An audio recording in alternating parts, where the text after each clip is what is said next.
everyone. In today's video, we're going to have a battle of the breakfast sausages.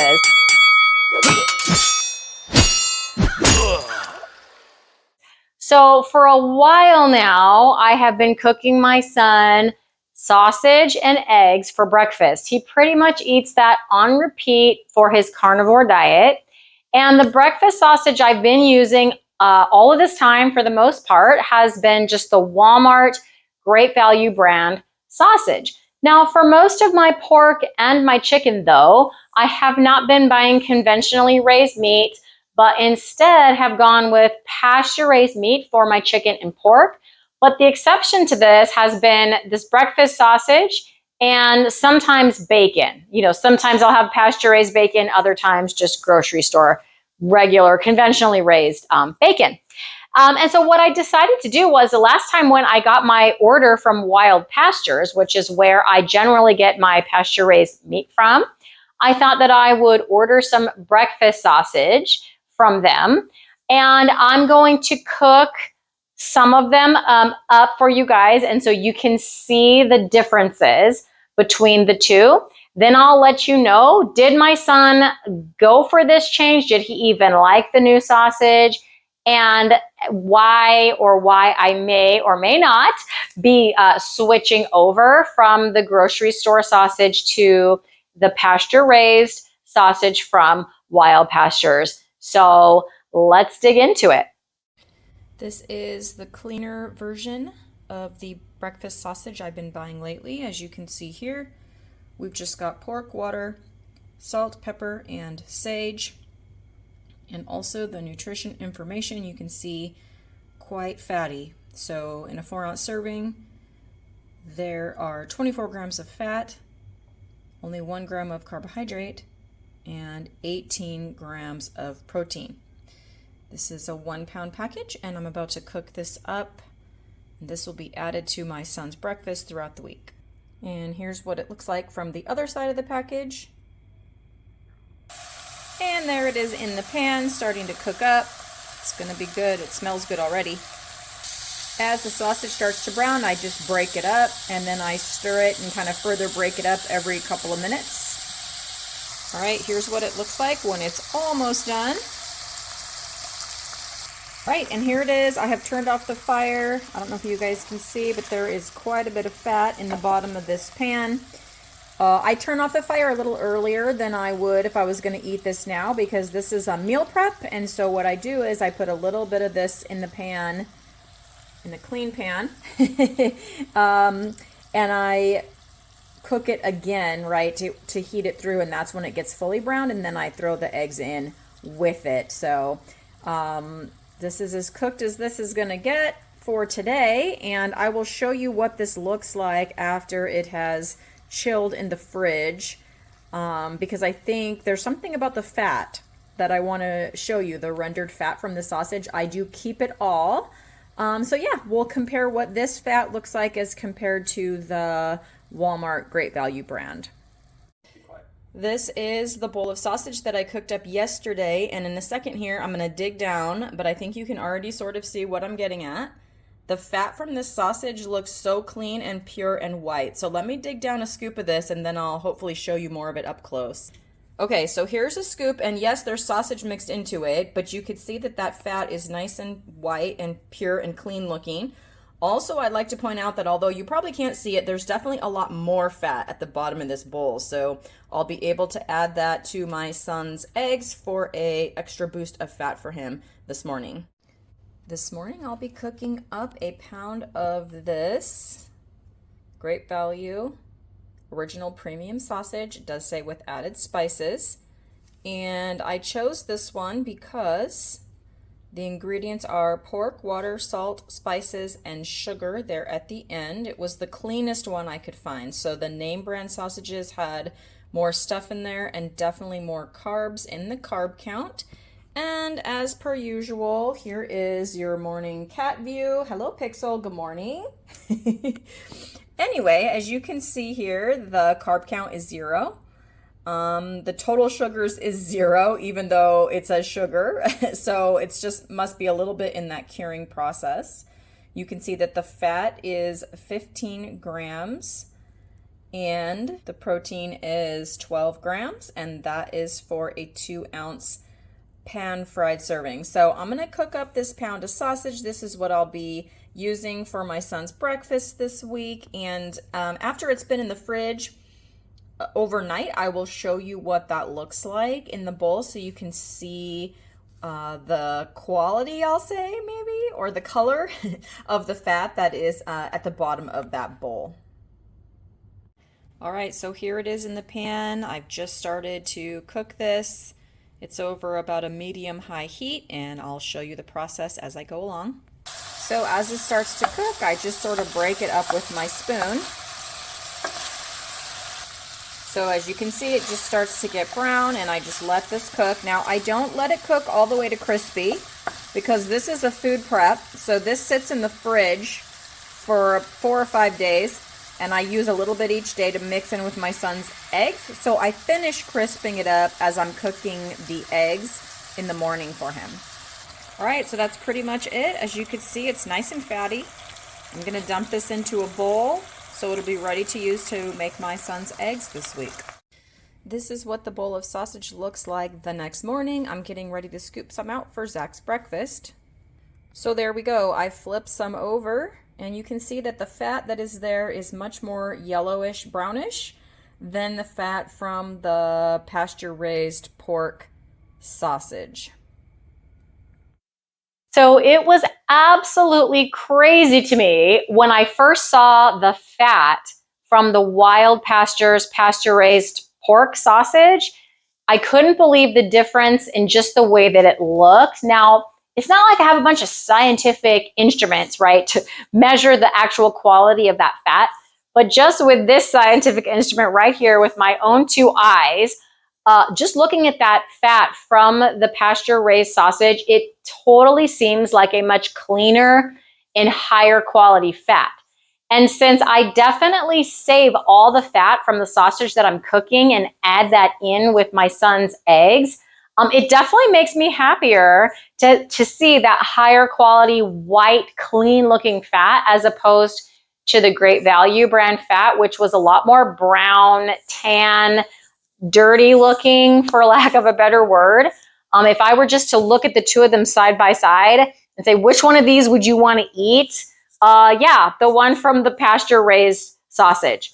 But none of that's going to matter if my son is not going to eat that meat.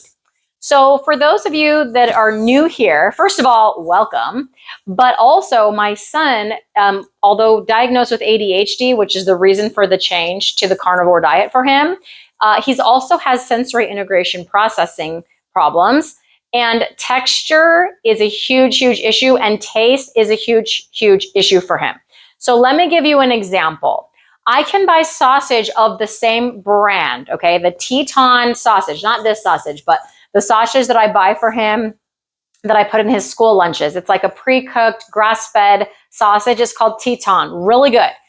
They make the same exact Polish sausage, but they make a version for Sprouts, like a regular grocery store, which is they're smaller. Then they make a version for Costco. Again, same Polish sausage, read the ingredients, same ingredients, but the ones made for Costco are larger, like to the eye. You can see, the difference. So clearly they go through a different process. Same name, same brand, same ingredients, 2 stores.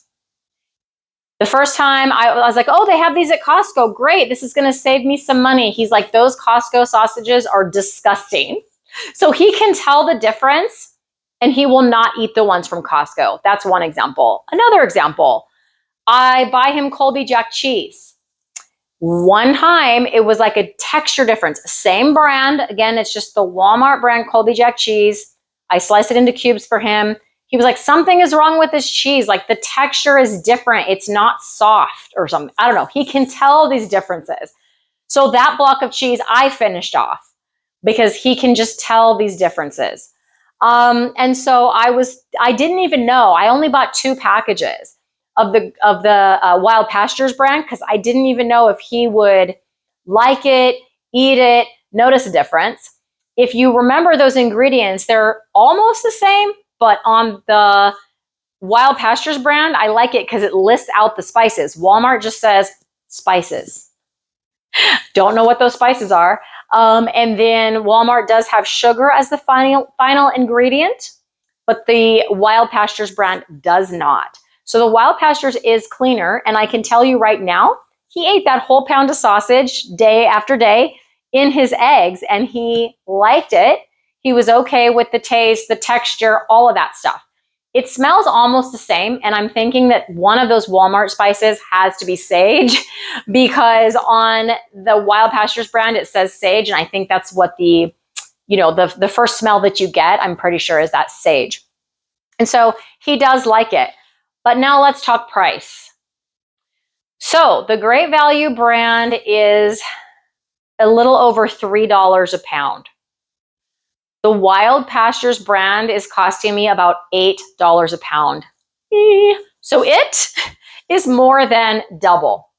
Let's get into some of the reasons why someone might want to pay more than double the cost. So firstly, this is part of my son's diet, and it's not occasional. He's going to eat this every single day. For sure, 5 days a week on school days and a lot of the weekends too. So pasture-raised pork, very different in the nutrition profile that you're going to get from the pasture-raised pork. So the first main difference is pasture-raised pork is higher in omega-3s. And all of these nutritional differences, by the way, have to do with the fact that the pigs are out just foraging. Pigs kind of like they live in the woods and they forage for what they want to eat. Whereas conventionally raised pork is just fed a bunch of usually like corn and soy. And pigs are not ruminant animals. So they basically, whatever they eat is going to go right into their meat, into their flesh, and then we are going to consume that. They don't have that ruminant system like a cow that's going to filter some of that out. So the pasture-raised pork, much higher in omega-3s, also in vitamin D because they are allowed to live outside. And just like us, they make vitamin D from the sun. Pigs that live inside don't have that vitamin D production. So pasture-raised pork also much higher in vitamin D. So the third thing that you're going to see on pasture-raised pork is just like the micronutrients that are going to be better. So one of those micronutrients is vitamin E, and the other one is selenium. Those are going to be higher in the pasture-raised pork than in the conventionally raised pork. Another thing is literally a better quality of fat. So because everything that they're eating, right, that's what's, when you're fattening them up, if you're fattening up pigs on corn and soy, that's what that fat is being made from. It's taking the corn and soy and storing that away as fat. Just like when we eat too many carbohydrates, we do the same thing. But when they're eating their natural diet, the fat that they are storing away is a much higher quality. It is cleaner. If you want to render it, it's going to render better. So I think that's the difference. Like I can literally visually see that difference in the pork fat from the two sausages. It was crazy to me how different they appeared. Finally, generally, if it's pasture raised, they're going to be antibiotic free or lower in antibiotics. So all of those things that could be in the conventional meat, the residue that could be left behind, you're not going to be getting any of that because again, pigs are not ruminant animals, so they don't have that same filtering system that a cow has. So finally, will I keep buying the more than double the price pasture-raised pork sausage? The answer is sometimes. So on my next Wild Pastures order, I did order 5 pounds of that breakfast sausage, and 1 pound of sausage actually lasts my son for 4 to 5 days because he just has a little scoop of it in with his eggs. If it was where he was eating a pound a day, that will be not affordable, but a pound and a half-ish a week is something that we can do. So I only get Wild Pastures meat every month and a half, maybe every 6 weeks or so, 6 to 8 weeks. So every time that I do that, I'm going to get a few pounds of the sausage. And then when I run out, I will still buy the Great Value brand just to save a little bit of money and to stretch that out for, up until the next week. I definitely think that for the money and for the ingredients and the nutrition label, the Great Value brand was the best I could find from Walmart. Because if you look at the other name brands, they have a lot more carbs than the Great Value brand. So even though the Great Value brand says sugar, the carbs are 0. There are other breakfast sausages. I definitely looked at multiple ones that have like 2 and 3 grams per 4-ounce serving, which is just way too many. So for my son, because this is for a diagnosis of ADHD, we definitely want to keep his carbs as low as possible. And so I'm okay giving him the Great Value brand, but because this is something that he eats every day, he's definitely going to be eating a lot more of the pasture-raised sausage than he is the conventionally raised sausage. So I hope that helps you to make an informed decision when buying sausage at the store, if you're going to go conventionally raised or pasture-raised. Now there's only one thing to do, and that's to go and meet some wellness, one pasture-raised pound of sausage at a time.